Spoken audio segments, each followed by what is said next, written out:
C'est au pied de la tour Eiffel que ce groupe de jeunes Israéliens débute sa journée. Au programme du 5e jour de leur voyage à Paris, visite de ce lieu emblématique. Un grand moment pour certains, dont c'est la première fois dans la capitale française. C'est très beau, on a hâte de pouvoir monter. C'est très excitant. On est impatients ici, c'est la première fois qu'on vient ici. Je pensais que c'était petit comme ça, beaucoup plus petit que ça. En fait, c'est beaucoup plus grand, c'est grand. Benji, Gour et Noam sont atteints d'un cancer, comme tous les autres jeunes du groupe. Les stades de la maladie varient selon chacun. Certains parviennent à se tenir debout, d'autres, épuisés par leur traitement, se déplacent en chaise roulante. Malgré la fatigue, se retrouver ensemble, loin du quotidien à l'hôpital, leur redonne le sourire. C'est important pour moi d'être ici parce que ça me donne de la force. J'ai un traitement très dur. Être ici avec les autres, ça m'aide à me sentir mieux.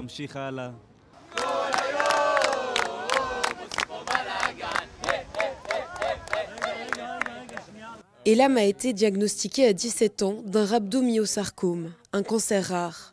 Grâce à l'association Léo Chitiam, il a pu partir à Los Angeles et rencontrer d'autres jeunes malades confrontés aux mêmes problèmes que lui. Une expérience qu'il renouvelle cette semaine à Paris, une semaine rythmée par les meilleures activités et attractions.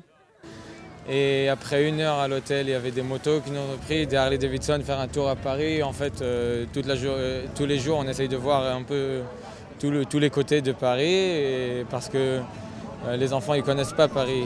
À part moi, les autres enfants ils connaissent pas Paris. Quand on arrive ici, on pense à autre chose, parce qu'on n'est plus à l'hôpital, on n'est plus en Israël en fait.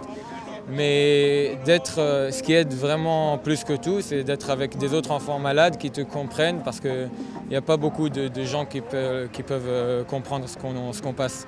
À l'annonce de sa maladie, lui, comme sa famille, ont découvert un nouvel univers, celui des hôpitaux et de la chimiothérapie, accompagné de nouvelles problématiques.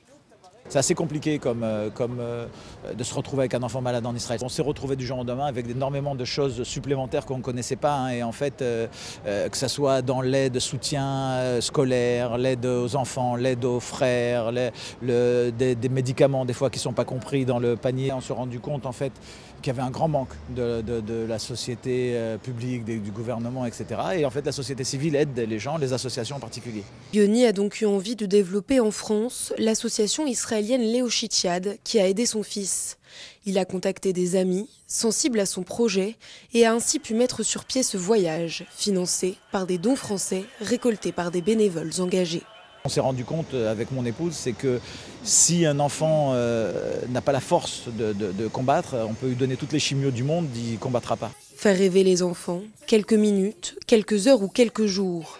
C'est ainsi que Léo Chitiad espère redonner à ces jeunes la force et l'énergie de se battre contre la maladie.